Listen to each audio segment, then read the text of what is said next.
Mm.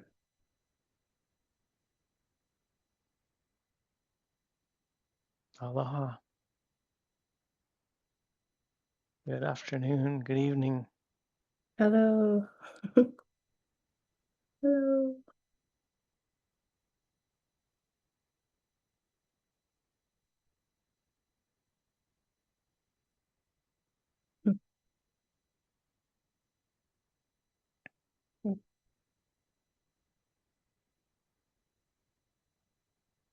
If Good you want, to take the time to see everybody. Mm. Good to see you.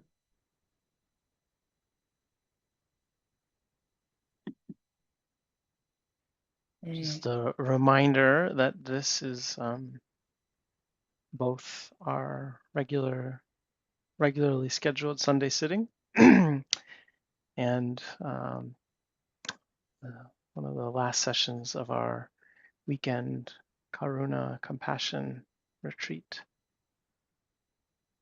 that we're doing as part of a month long on the Brahma Viharas. So we have these weekend retreats for the 4 weekends. It's nice to come together and move apart and these different formations. Some folks are sitting through the whole month, some just for the weekends, and some coming just for the Sunday sitting. It's good to have everyone here together. Good to have Michele with us weekend. Thanks everyone for the flexibility last weekend when we had to cancel to attend to Michele's health. Been good recovery and recuperating mode. So but we're pacing her as well. She's pacing herself and she's pacing us. Everybody's pacing each other. Slowing it down. Mm. So let's start by sitting together for a little while.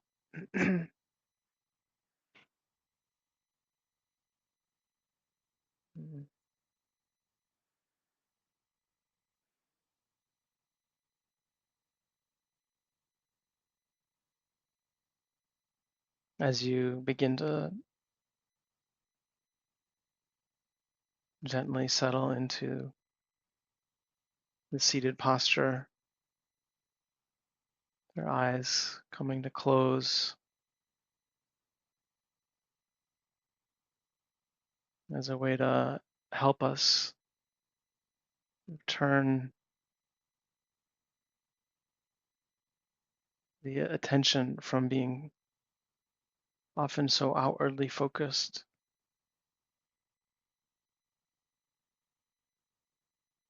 into these realms that are always present,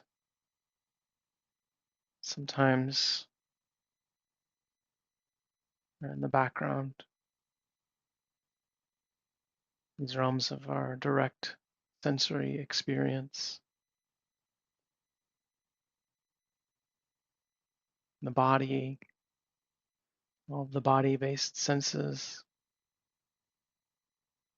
and including the mind, heart in this as well.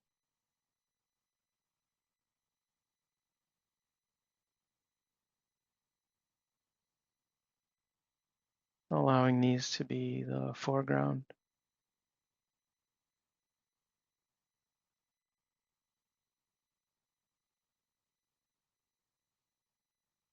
receiving their many qualities,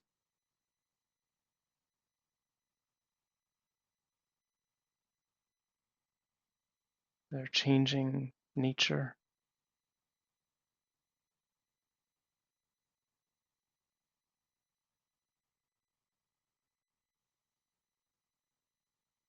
their ongoing flow. uncontrollable.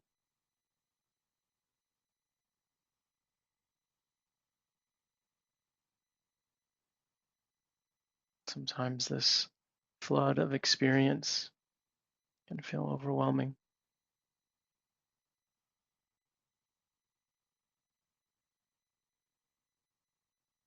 Sometimes we turn our attention outwardly just to avoid this sense of overwhelm,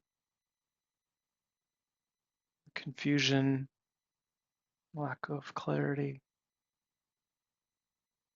this inundation of seeing,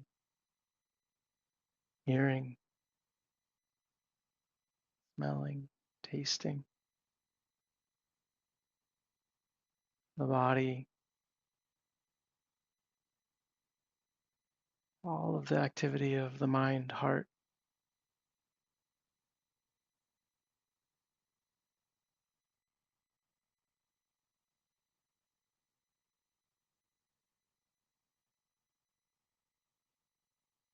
So we recognize the courage it takes to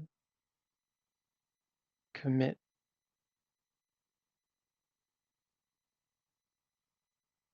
to abiding in the presence of this flood of experience.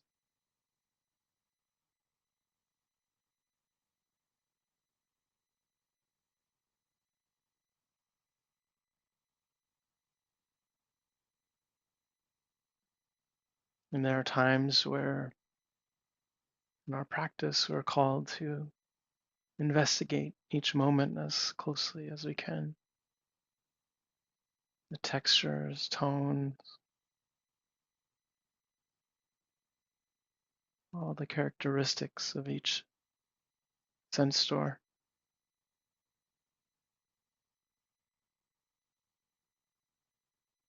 Developing an intimacy with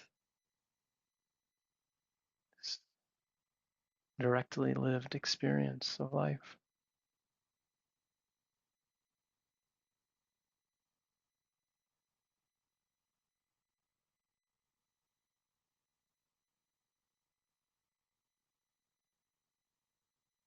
But today, the invitation is to acknowledge wherever we encounter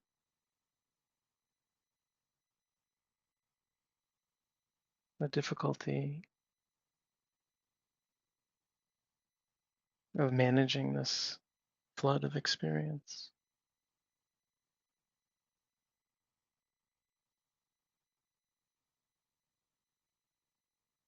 the unpredictable stream of arising and passing in all of these senses, in the body, in the mind.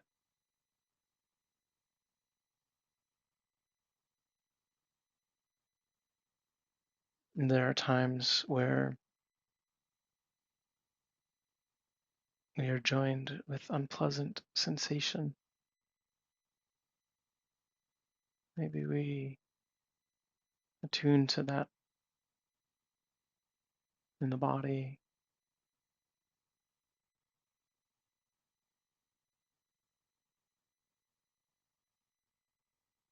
in the heart,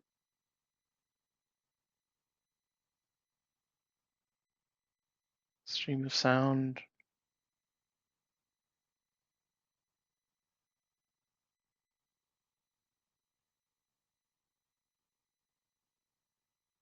physical, emotional, pain,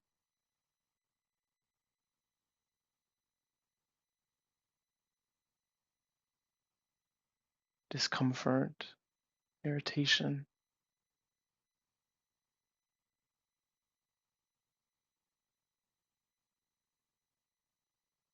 And sometimes we attune to the fact that there are pleasant experiences, enjoyable experiences, beautiful experiences that are unstable. They're fleeting. They pass away. And the heart longs to rejoin,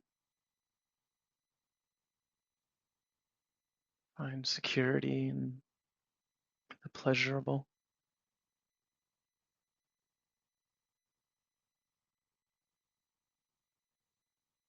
Another kind of hardship.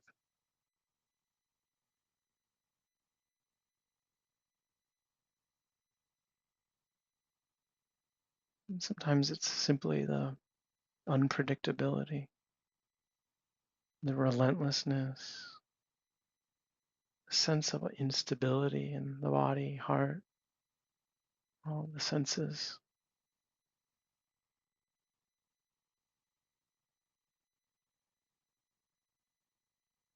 Sometimes profound, sometimes subtle.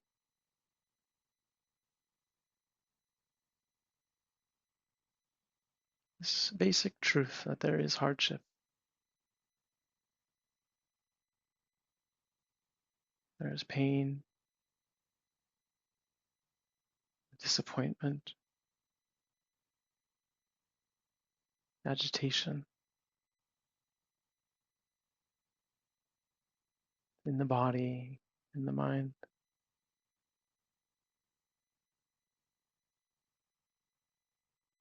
And while we may not be able to fix all of the causes of that hardship, can't stabilize our existence in one condition, keep out the unpleasant, maintain the pleasant.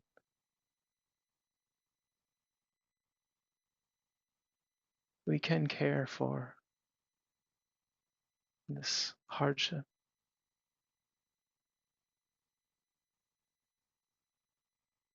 this fundamental truth that the heart despairs, the heart longs for joy, peace,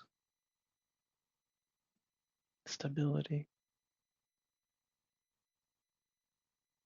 and is met with pain and loss, insecurity.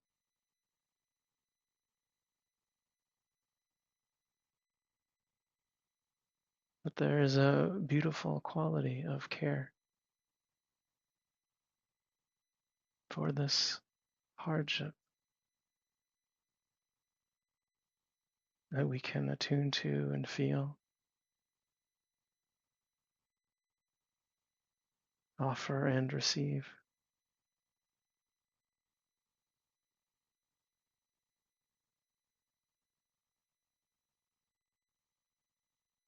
A warm heartedness, genuine compassion for the body that faces untold challenges,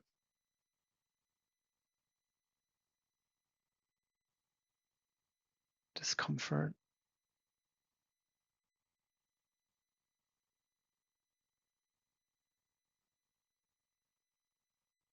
dysfunction.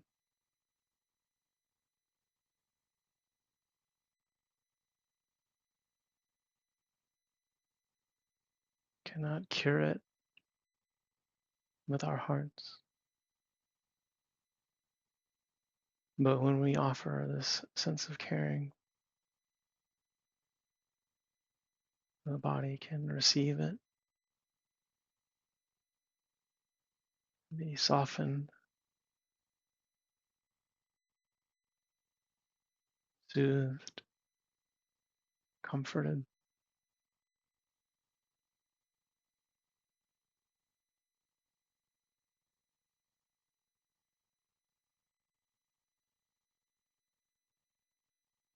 You feel that beautiful sense of care for the pain, hardship of the body. It's received in the body.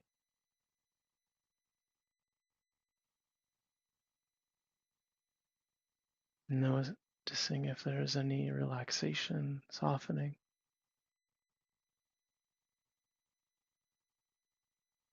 where that may invite the softening of the mind, relief in the mind.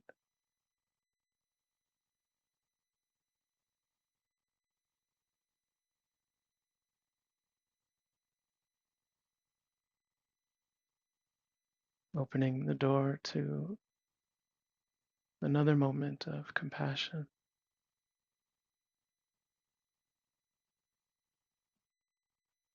receiving it,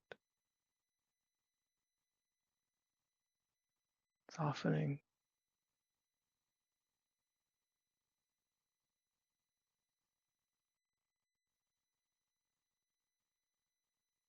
not in denial of the truth,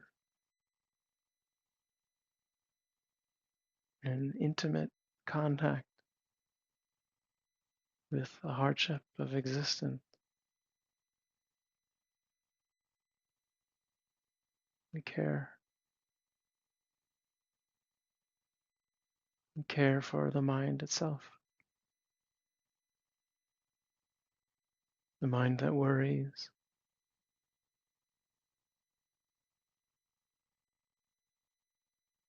anxious and scared, angry, longing and desperate for security.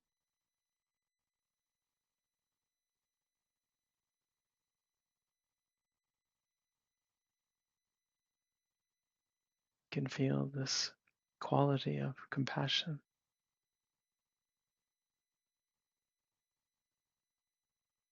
or this trembling,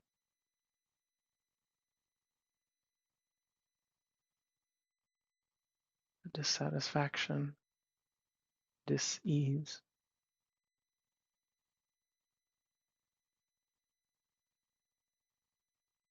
and receive it in the heart, receive it in the mind,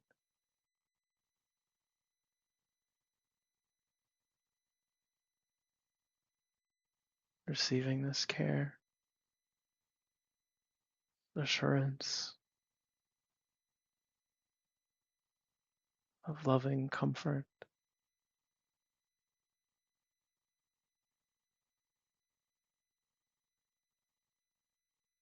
companionship with the heart, with the body, attuning to the hardship, caring for it, receiving it in body and in mind.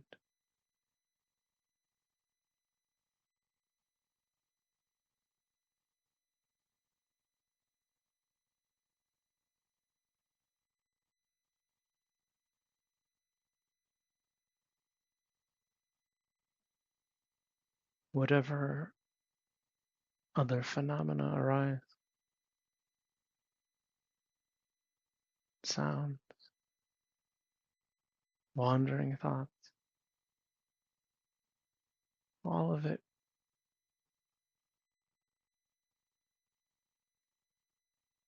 can be brought into the warm connection of care.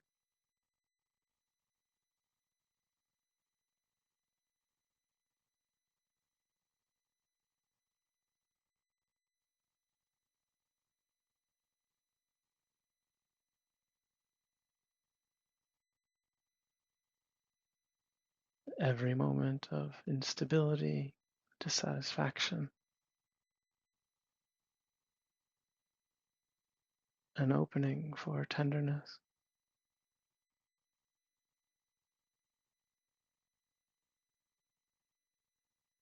compassion,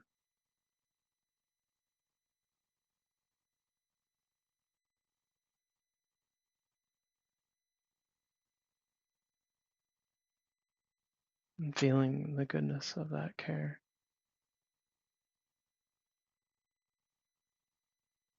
the comfort, security,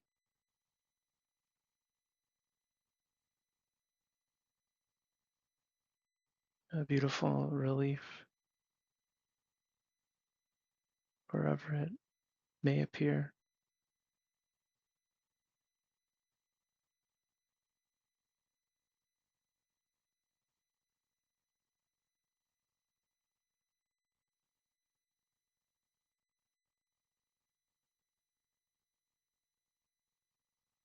Just slowly, moment by moment, lightly, gently,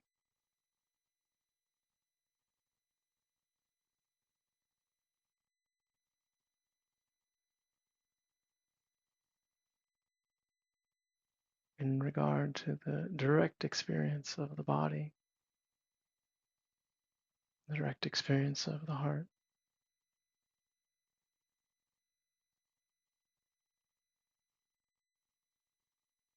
caring and receiving that care.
Sometimes, as we attune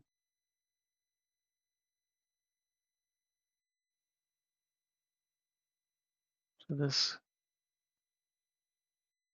truth of hardship, of insecurity, instability, undependability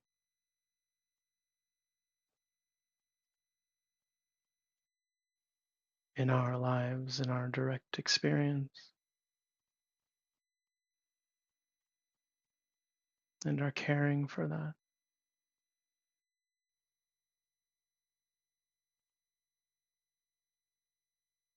We also become aware and recognize that this is not unique to us.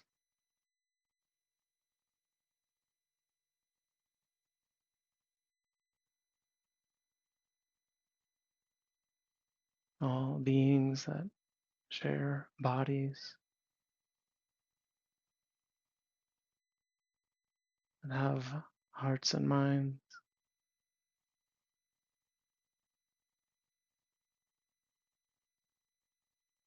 negotiating the mental and the material,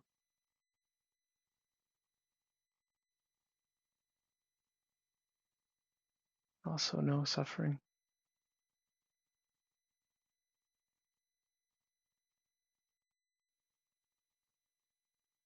In our mind's eye,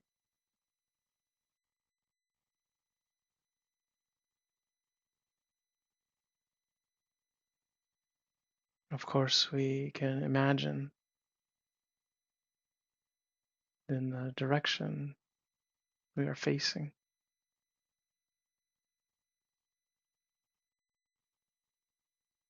going past the walls of the room,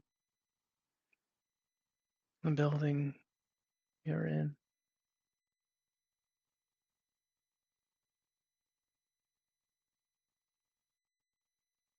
We'd start to encounter beings of all kinds, two-legged, four-legged, many-legged, winged, crawling,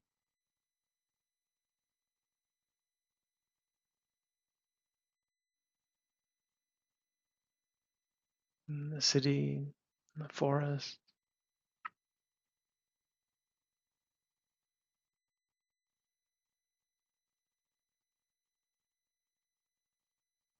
tree beings, animal beings,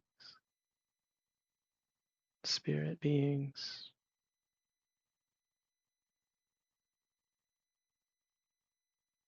We recognize that all of these beings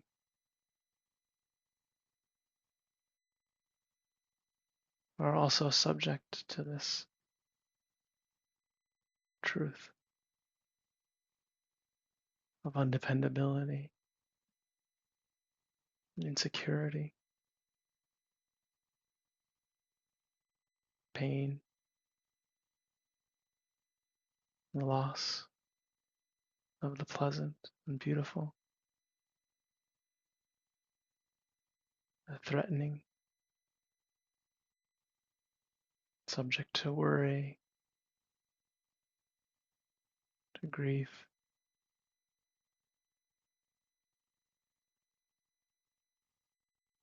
And this quality of care can easily extend to them.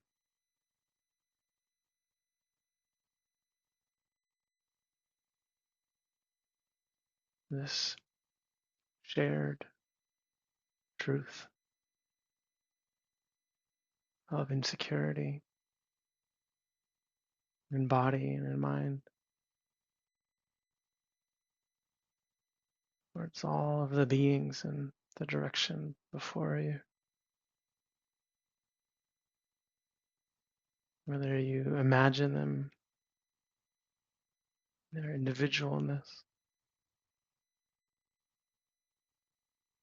recognizing their hardship,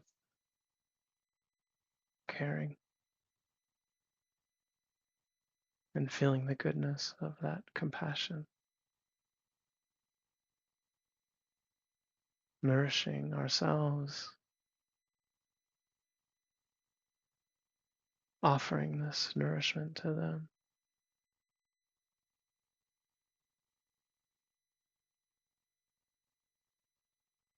Or in a simply more general way, to recognize in this direction there are countless beings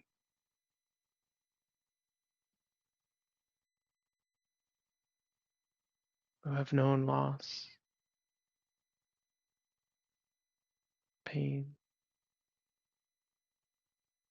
subject to insecurity,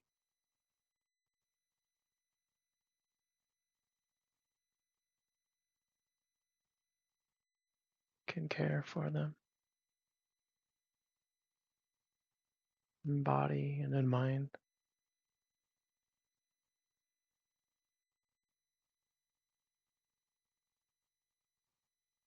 offering this soothing compassion, companionship, and care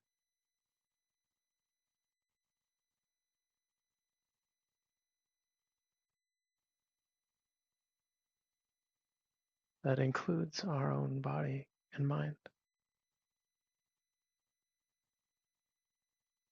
On each moment of feeling it, we receive it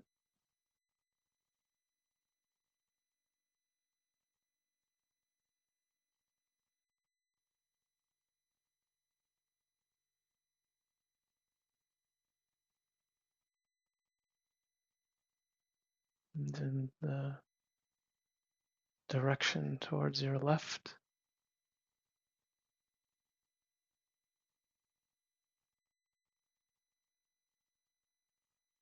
We know there are infinite beings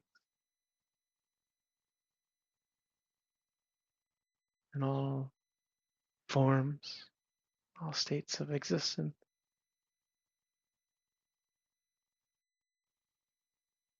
navigating the fragility of life.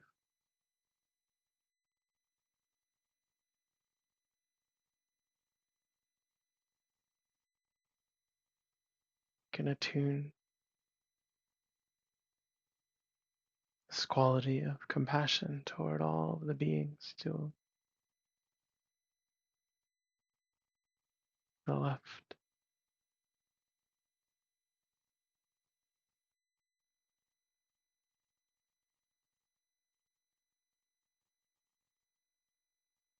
including our own body and mind in the field of this care.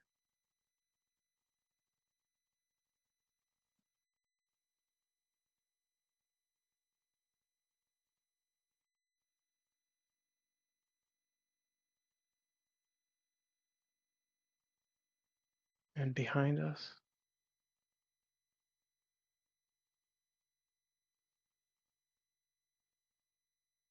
countless beings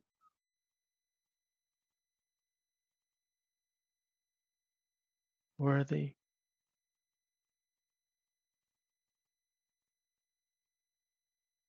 of this beautiful compassion,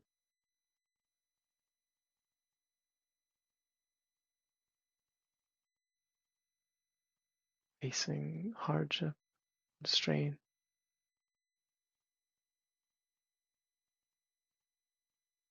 I welcome them into this field of care.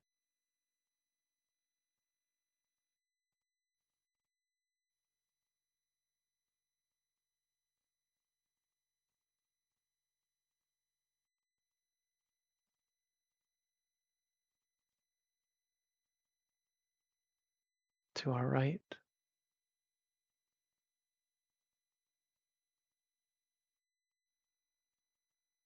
we sometimes find the more we include a stronger connection,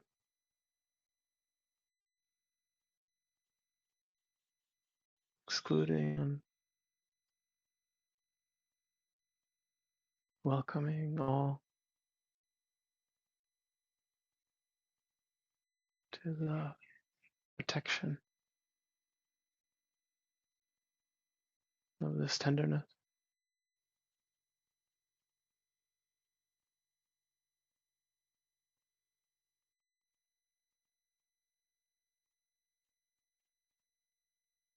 The realms above,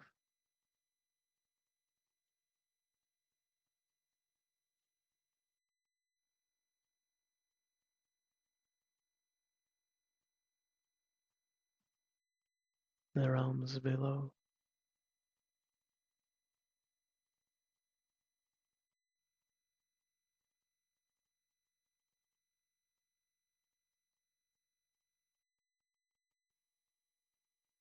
in all possible realms, in all possible directions,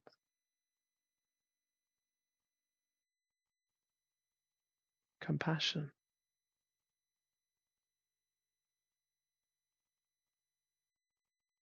for the hardship we face.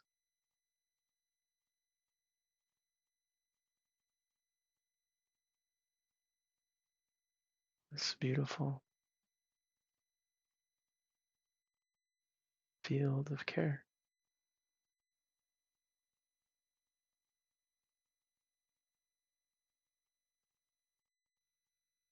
excluding no one.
Mhm. So we do have some time today to take some questions. Uh, because the yogis who have been sitting this weekend didn't get a Q&A yesterday, we would like to kind of keep it contained to that group if possible, because we also don't have quite as much time as we might normally on a Sunday sitting in order for us to have a break before our closing. So the invitation really is for anyone who's been sitting and specifically around the compassion practice and how it's been going. If you have any questions about our instructions or teachings, offerings, or just what's happening in your practice, we'd love to try to support you. The best way, as usual, at the bottom of the screen is there's a little raise hand button, like Suzanne and David have done. You can click on that and a little hand will show up. Or you can type into me in the chat that you have a question and I can call on you, or wave your physical hand. Usually will work. And Michelle will join in for a little while, but she's gonna take it easy and probably just kind of help answer a few questions before continuing to rest. So Suzanne, let's see, can you unmute? Yes. Thank you. This morning in Jesse's sit, shame arose, lurking under a karmic knot. And I'm experiencing this as the heart opening, and what wants to be cared for is coming up. And I've had capacity, it's been with me all day. I've had capacity in formal practice to step back a bit and care for the shame, for the fear, for the aversion. And I've had moments even where I appreciate it, where I feel some gratitude because this long-term deep suffering is part of what has made me more open to the suffering of others. And I've had some moments too where I also can just see the shame. It's just a preference.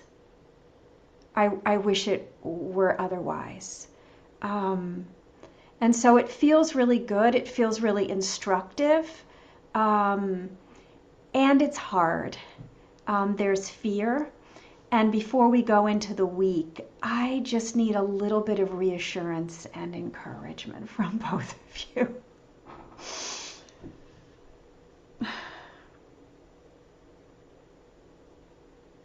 I have one question right off the bat, but well, two. One is that I'm going to try to my I haven't recovered from the anesthesia, so I have to maybe I might forget it already. I But understand. the first question is about how you're doing with compassion for the fear, Mm-hmm. and the second question is, have you tried to change the channel, and has that been working at all? So those are the first two questions. Yeah. Mm-hmm. Um,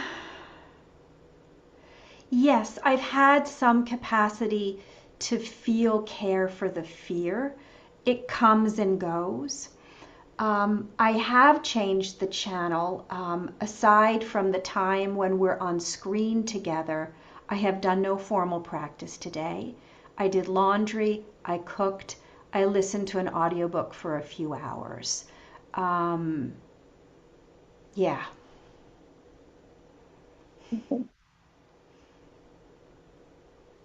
I heard your voice in my head, Michelle.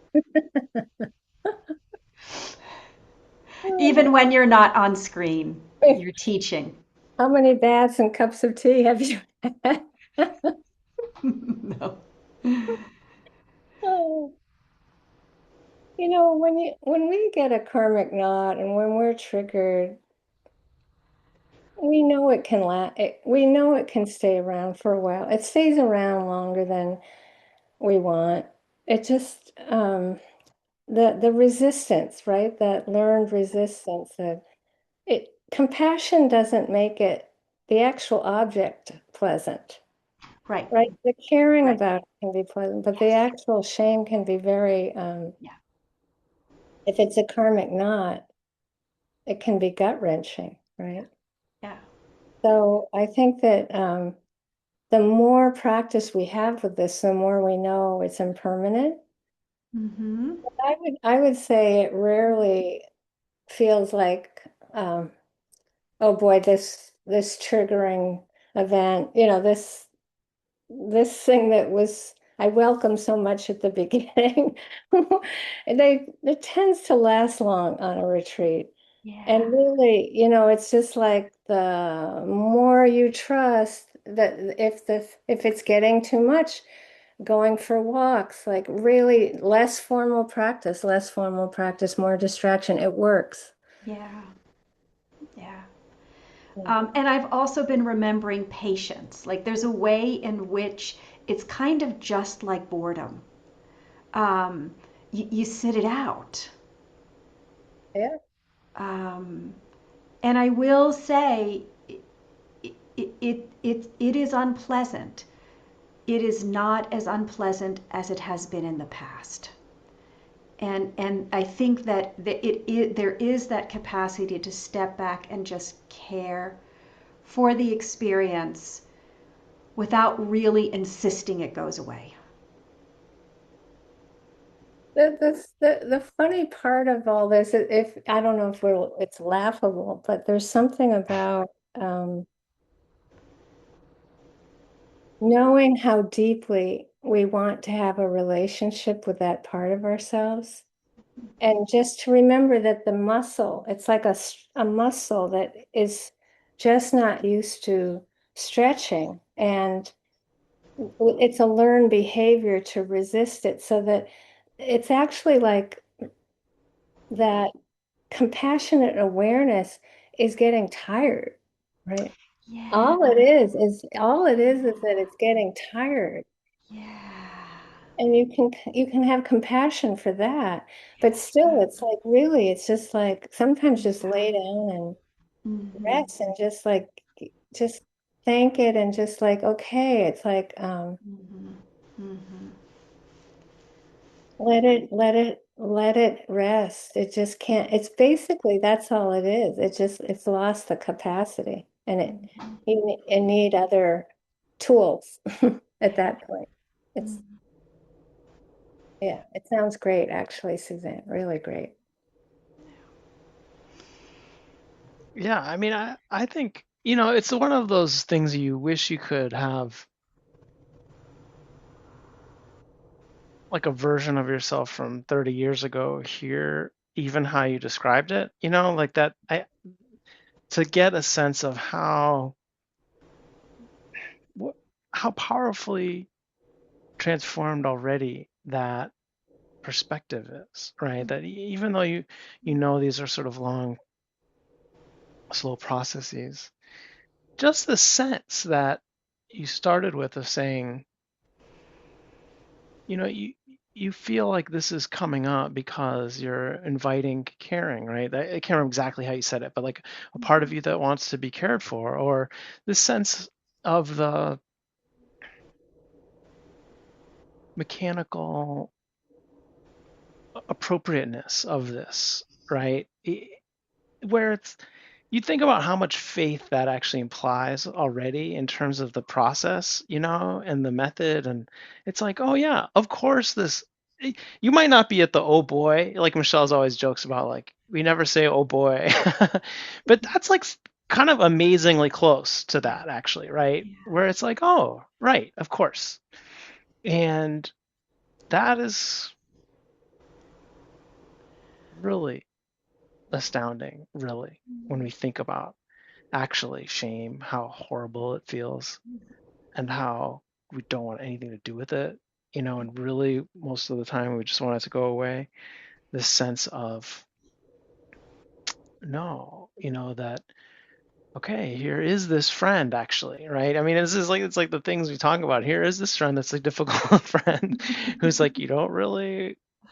like it'd be better if they stayed, not at the house or whatever, but and yet they're here and you're negotiating it, and that there are moments of actually finding places of care, sometimes with it, or the kind of constellation around it. I mean, I think that what you're describing, it's like over the fear, or you see sometimes it's actually about just these other, it's because it's not a solid thing, really. It's a moving, changing.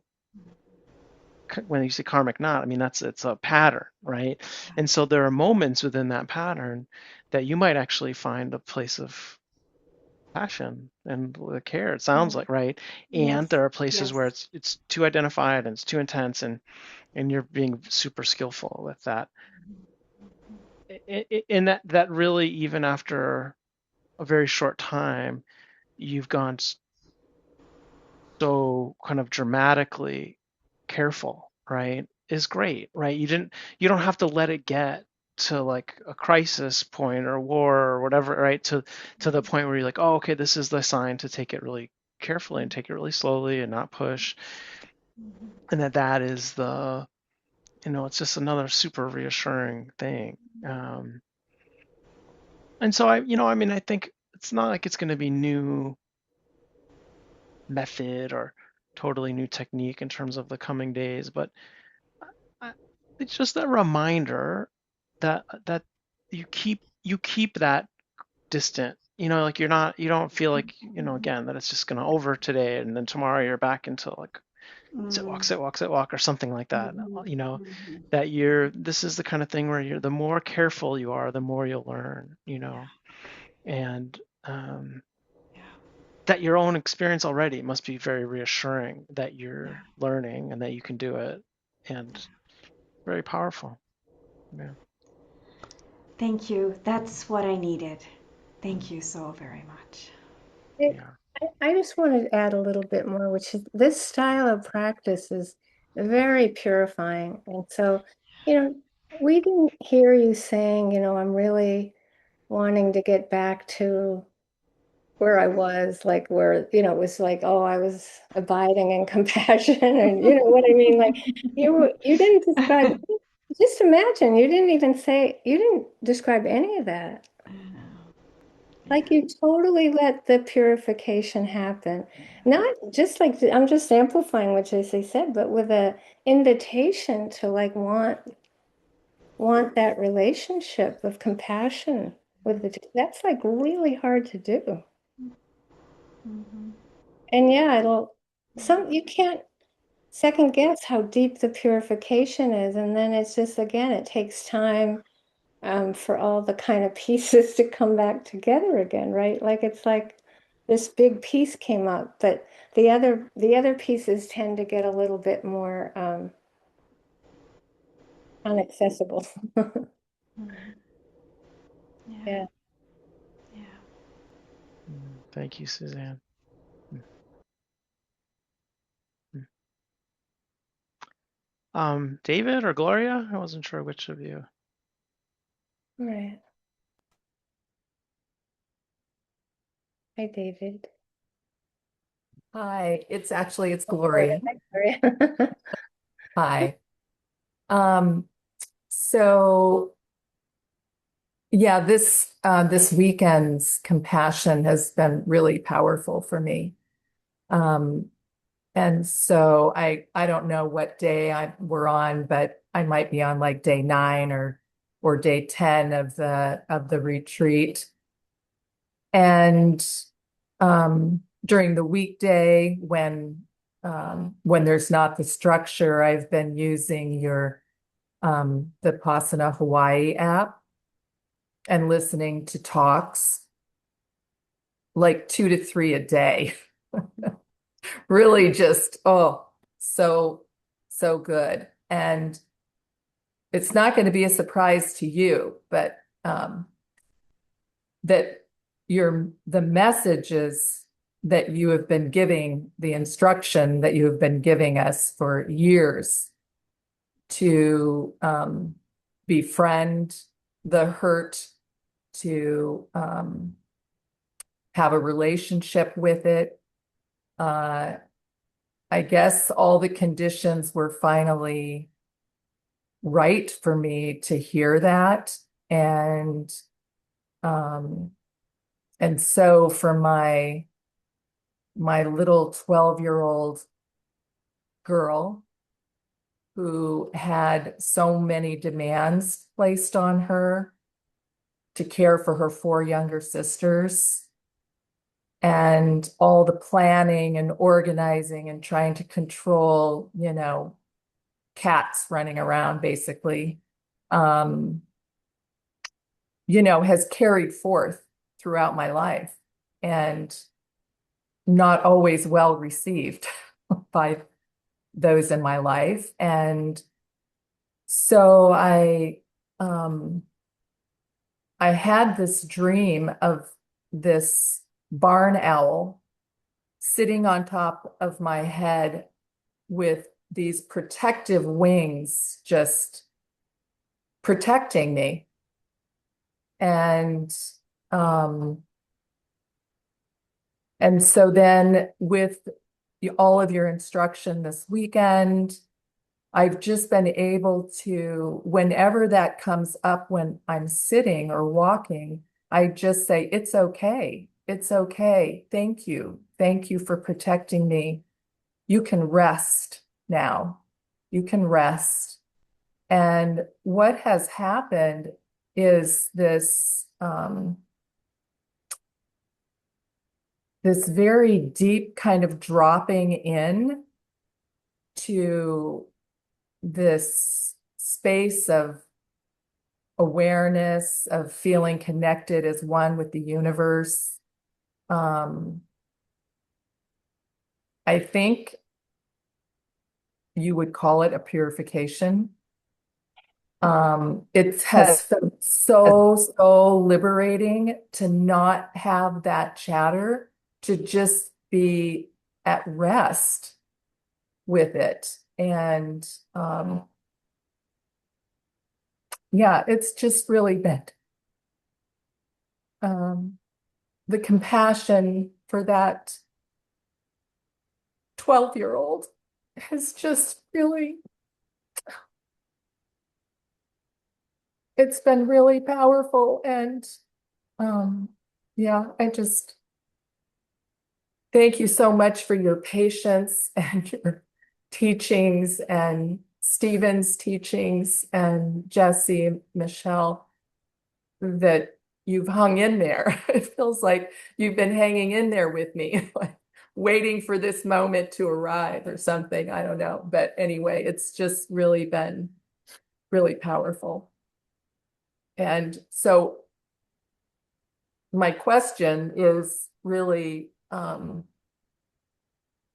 would you say that I have been experiencing purification, number one, and number two, who am I talking to? Who is that 12-year-old? Is that like the ego? Or yeah, I don't know.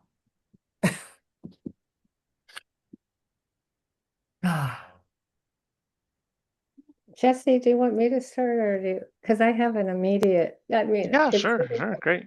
because especially with the Brahma Viharas, there are ways in which it can seem very personal and it can seem very impersonal. And so that this is definitely a purification, by the way. It's huge, that it's like that part of you that had to disappear and you had to abandon, you learned to abandon so deeply, like that complete repression of it to survive and to do what you were so compassionate for everybody else, right? So that I would call this a reunion, a purification, but also a very deep, deep reunion. It's not to be underestimated. It's again that, we've talked about like when there's such a karmic knot resistance, and that's like a lifestyle of survival, then your system actually trusted you. Like the patience that you've had with this is actually your system starts to relax and go, oh, she's not going to try to get rid of me. She's not going to try, right? Like it's a long haul with this stuff, like of just like your system has been reassured enough to feel with all this practice and in this, it's a safe container because that part of you has been hearing us say, you're not trying to get rid of her.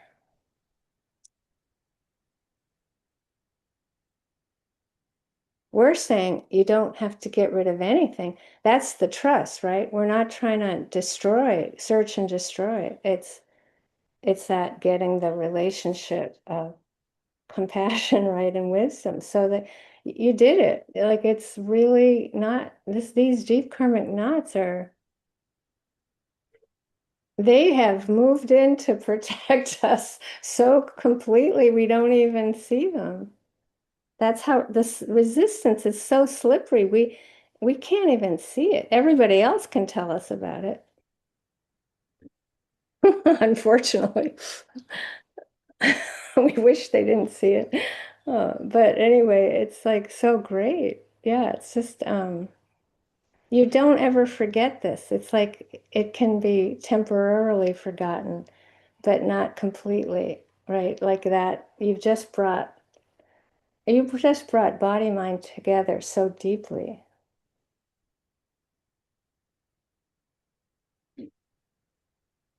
So I'm not even sure I answered your question. So Jesse, I'll ask you. I'm very No, much present. yeah, Present. look, I mean, in terms of who, But yeah, that was the question. Yeah. I don't know. I don't know how much it would help to be that kind of like concrete about it. Who are you talking to? And that these who we are is not such a solid thing, right? And that has so many different dimensions of what that implies. But a part of that is this sort of paradox on one hand, how we're not the same person we were however many years ago. And on the other hand, we're not other than that either, And so, at different points in our lives, there's different kind of patterns that are predominant or form, and some of those are still very available, I think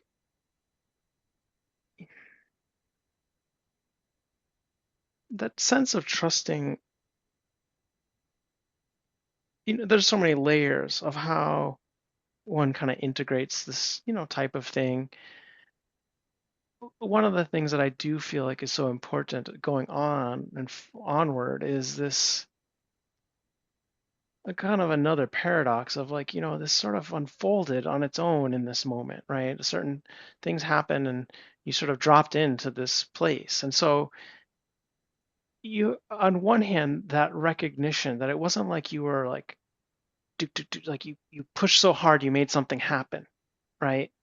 In this last week. It's like there was a readiness that, and the conditions were such, right, that this more, in some ways, the purification is the hard stuff beforehand, and this is that purity, right? It's more kind of experience of something very pure.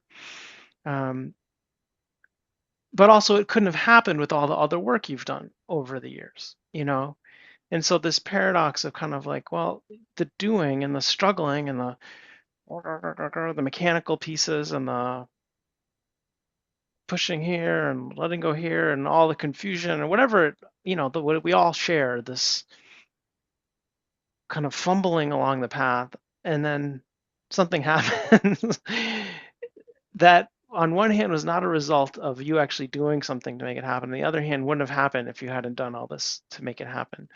Just that sense, I think there's because we'll encounter some next thing, or these certain patterns emerge and reemerge, or we work through different layers of them and fathom different things about them at different times. So, you know,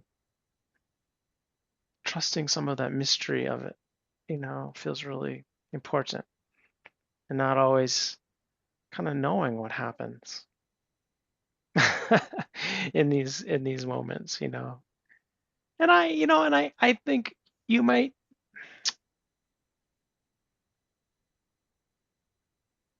there's something so pure in that expression, you have of this like gratitude and appreciation and this like, and now you can rest. You don't have to do this anymore, right? That there's clearly, when you're saying that to this part of yourself, this aspect, of your being, that it's coming from like a really profound belief in that truth, like as a solidity of that. And there might be times where we just kind of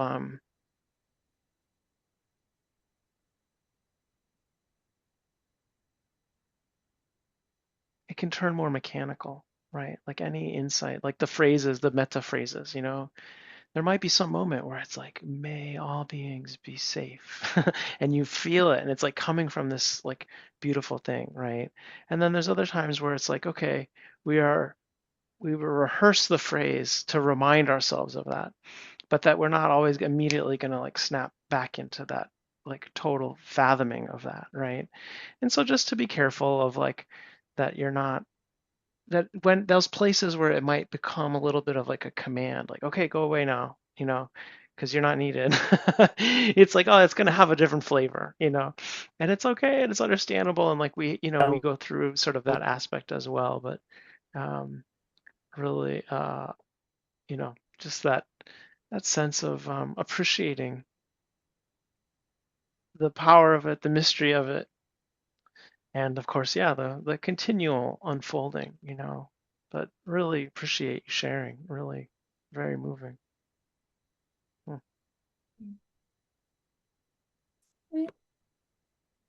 Oh, Are you going to say something, Michelle? yeah. Um,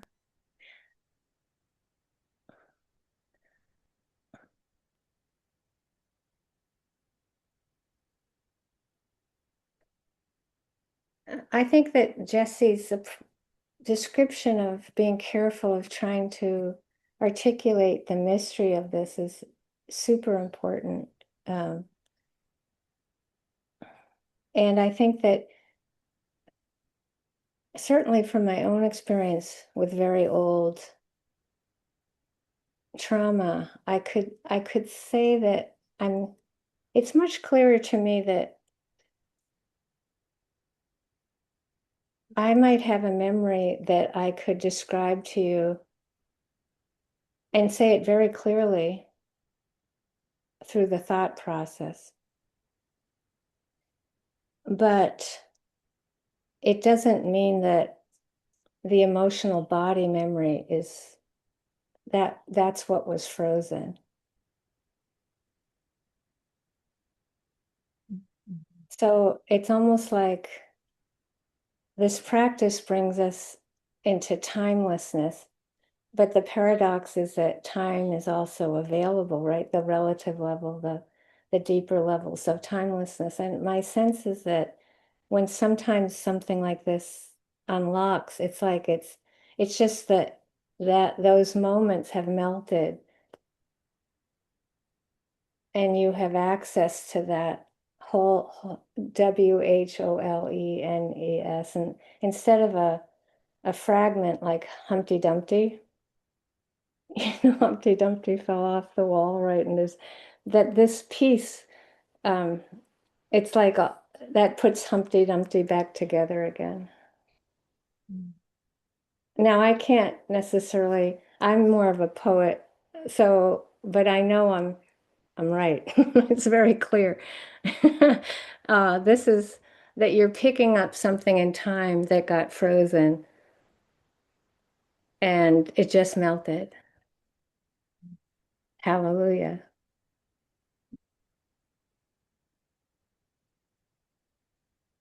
Thank you. Thank you so much. Thank you, Gloria. Annie, hi. Hi. This is, I think, my fourth Brahma Vihara retreat. I don't know what I was doing with compassion all the other years. This has been a real journey. I have no idea what I was doing. I mean, I've always known that I was really empathic, but I've had a tendency to fall into grief really easily or fall into feeling someone else's suffering and not being able to get out of it. And I just had no anchor. And so I started in the last several months, I've started saying, this is a moment of suffering.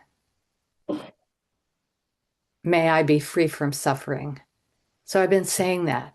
And I noticed that this whole week I get really attached to words. I mean, I use the words a lot. So I also was trying to use the word courage to help me sort of maintain some sort of calm presence rather than falling into tears. And so that started working for me to try and to say courage, to try and sort of, and then I listened to the instructions that were posted of you leading, Michele, you leading a meditation on compassion. And I went, oh, this is so different.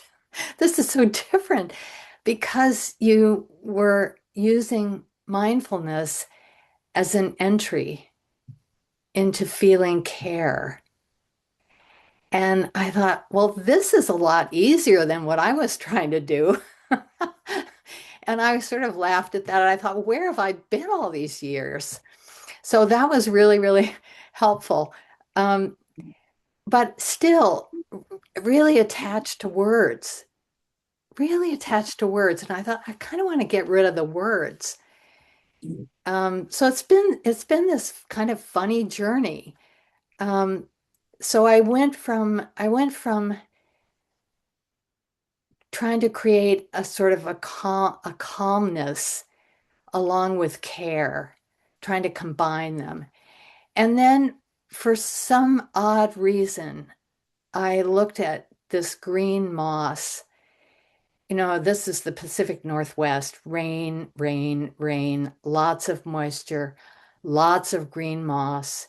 And green moss is not necessarily my friend because I have one part of our roof that's covered with green moss that I need to get rid of. But green moss has been my friend today because I started seeing it as giving me care. And it's been a whole shift. It's been just a whole shift for me to be able to use this image of moss as this touchstone for compassion. So I don't know what I'm doing, but it's been an interesting journey because I don't think I really got it before. I think I've struggled with being an empathic person, but not being able to feel the goodness of caring for others or caring for myself. I just didn't know how to shift. So I think I'm discovering a way to shift. And the image of the green moss, you know, the mosses have such gorgeous colors around here. They're so, you know, some of them are emerald and some of them are have a more yellowish tinge. And it's just, the winter is just moss heaven. So it's nice to have that as an alternative to the words I was using. You know, tenderness, I was using tenderness as an anchor, the word itself. And there was a point at which I thought I ought to be able to have some kind of relief from attachment to the words.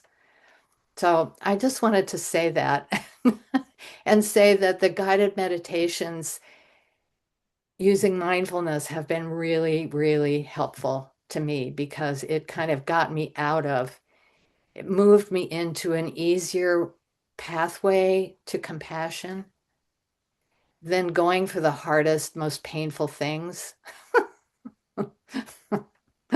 and toughing my way through it. Yeah. So thank you for making it easy. Oh,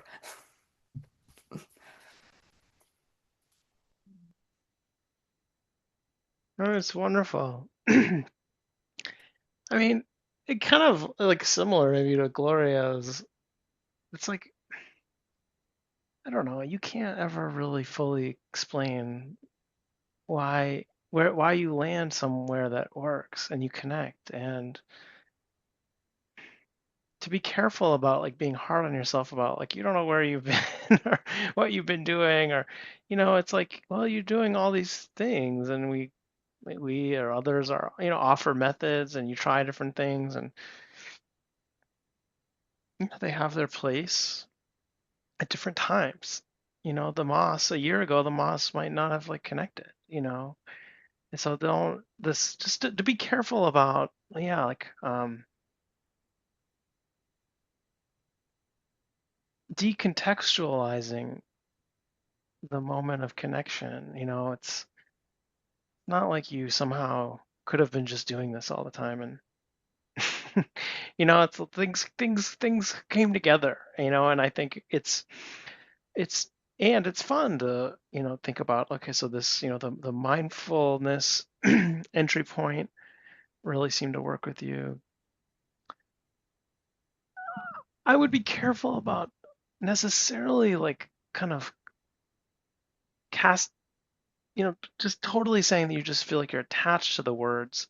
It's not to say that perhaps you're not, but or perhaps you are, but the words were probably helpful at different points, and you kind of expressed some of that. And then at this point, there was a sense that perhaps they were not as helpful, or maybe something about them was sort of getting in the way, and you wanted a kind of connection without that. That's also sort of understandable. It's not a, it doesn't require a judgment of yourself for being supposedly attached to the words, Um, they can provide a structure, right, and a framework and a method and a way, and they're might be helpful at different points in our practice and not as helpful in other moments. And of course it's, you know, good to feel like that different things we might have contributed have helped, but also that to recognize like you came upon this moss thing on your own, like that is actually your connection that you intuited and you found, and that's amazing. It's wonderful. And it's like, yeah, run with it. Really, it'll be, it doesn't surprise me that as so, to express that kind of empathy, that we're so attuned to other people's emotions, and sometimes particularly if they're painful or difficult emotions, that we, that sense of kind of drowning in them or getting overwhelmed by them, that it's hard to, just as you described, sort of have the courage to connect without feeling like you're going to drown, and so, or be overwhelmed. And so it doesn't surprise me that a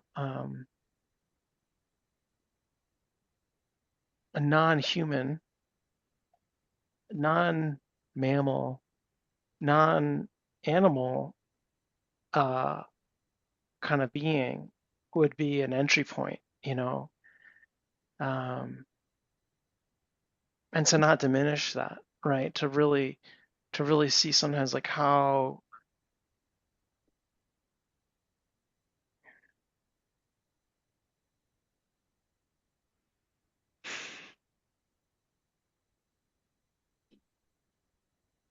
so many realms of complexity of human relationship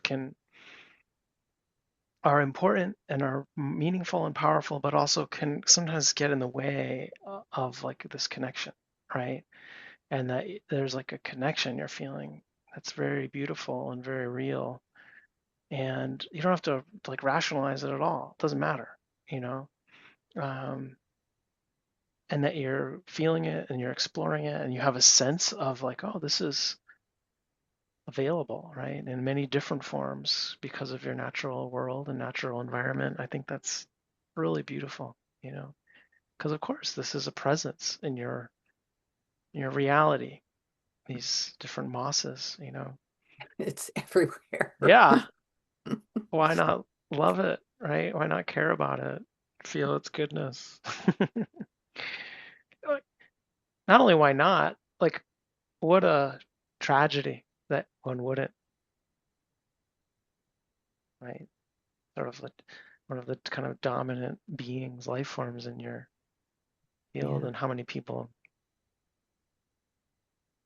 don't have that sensitivity or the training, right, to like include it.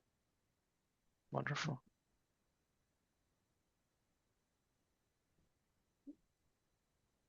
Thank you. Yeah. Yeah. I just want to add that I raised my sister's kids around starting at 11 years old. Gloria, I really relate to the responsibility. And, it wasn't easy. And one time I had the three kids out in the forest, and um, often I was trying to get them to be interested in things, but they found this patch of moss. I'm only saying it because it was so moving. Like the kids found it and they kind of made me sit in a circle around this patch of moss. It's called hairy cap moss. So it has these little stems that come up with hairy caps, and the kids were using their hand like to go underneath the bottom of the hairy caps, like above the moss, and they were making it sing and ring. And we were there for a long time, and very long time. It even started to get dark, but it felt so healing and so magical, like that this moss had really rescued us and saved us. So I'm only sharing it just because I feel like, as Jesse says, we can have all these ideas about something, but we just watched a native Hawaiian elder, chanting to the hala tree, the lauhala where Jesse's been weaving, chanting to the tree to ask permission, right, to use the hala leaves. It's like this is not these relationships are so profound. And again, as Jesse said, you're very fortunate to have it come to you.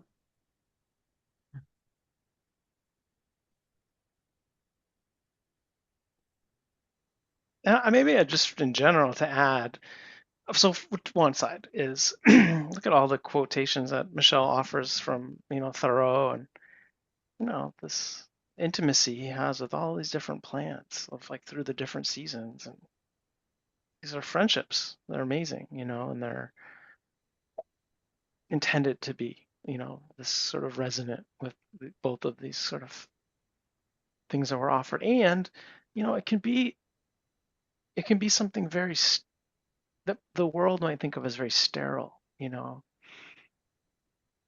remember there was a long time when I lived in North Carolina for a while, and there was stress with work and things, and I ended up feel like a lot of refuge in at this mall. Right. Where was that? I don't know. It was in Durham somewhere. And it's weird. It's like all these outdoor, like weird kind of copper bronze, like statues of like kids and people playing. It's like odd. There's like an odd outdoor sort of area where there's like fountains and stuff. But the sense of like feeling like it was such a relief to go to this place, to get out of my world and to be like by the fountain at the mall and go to some chain Italian restaurant that was there. It's like a little bit vague now of where that was, but like something about like I found refuge in this place and there's nothing alive there, right? It's all fabricated and it was all, you know, the mall.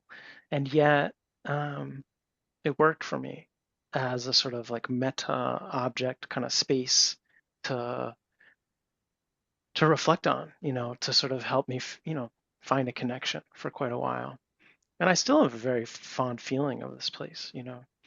So just for everyone to say, that it doesn't matter what kind of, it's the connection that matters. That's all. And you trust that.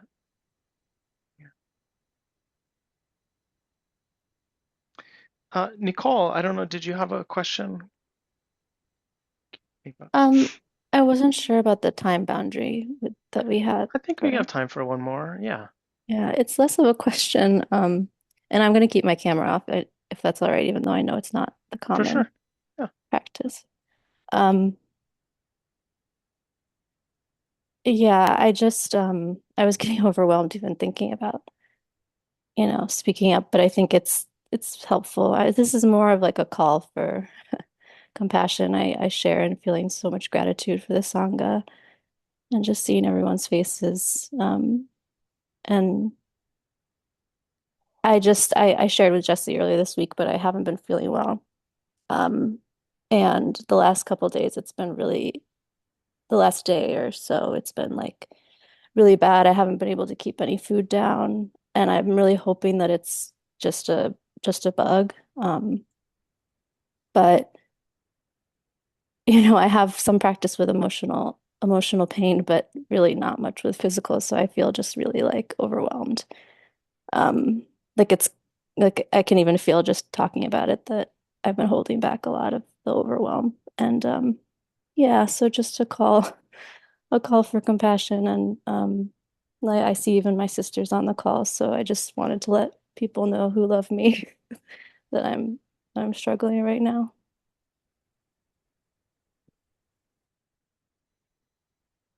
Yay for the call. Thank you, Nicole. Yay. Yeah. Oh, and I'm really sorry. Thank you. Can anybody bring you ginger ale? Or anything? Yeah. I was having some Sprite yesterday, but Oh, ginger ale is, yeah, something like that would be good. well, Mm. I'm sure everyone is holding you with great care right now. Well wishing, Nicole. Hmm.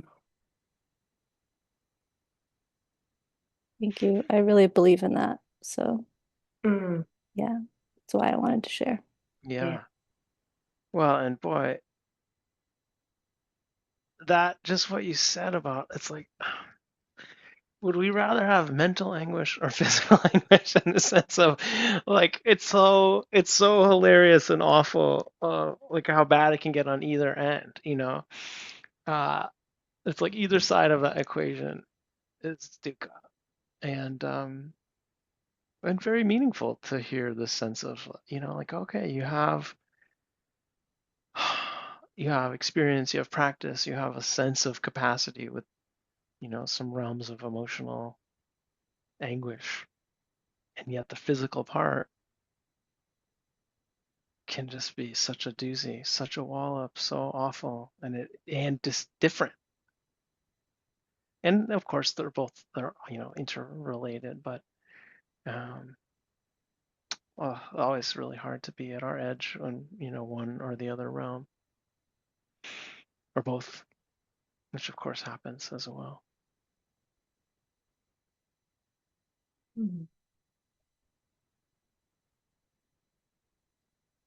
Hmm.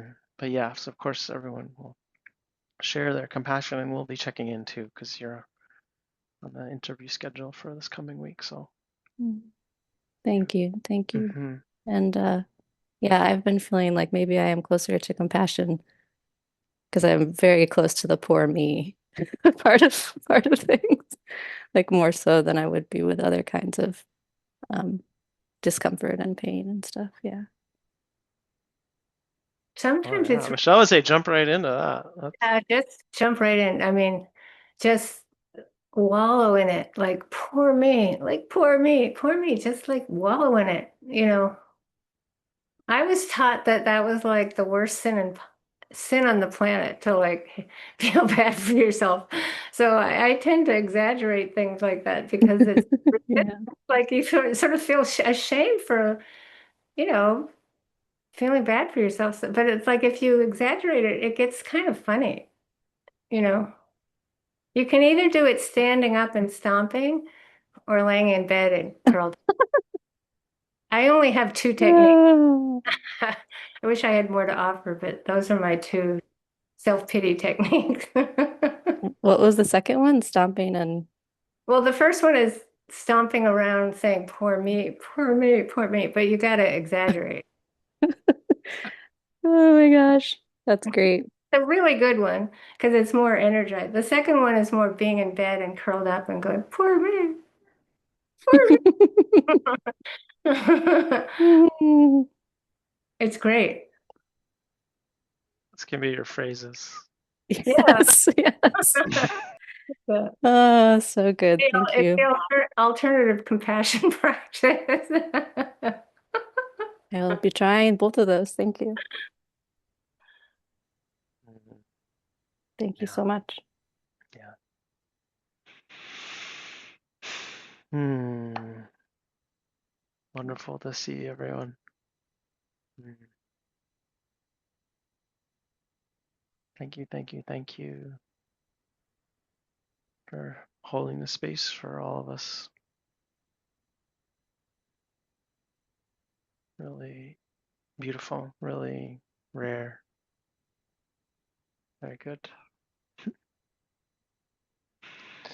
So we'll end for today, and for the folks who are on the retreat, we'll see you in about 22 minutes for our closing metta chant and sit.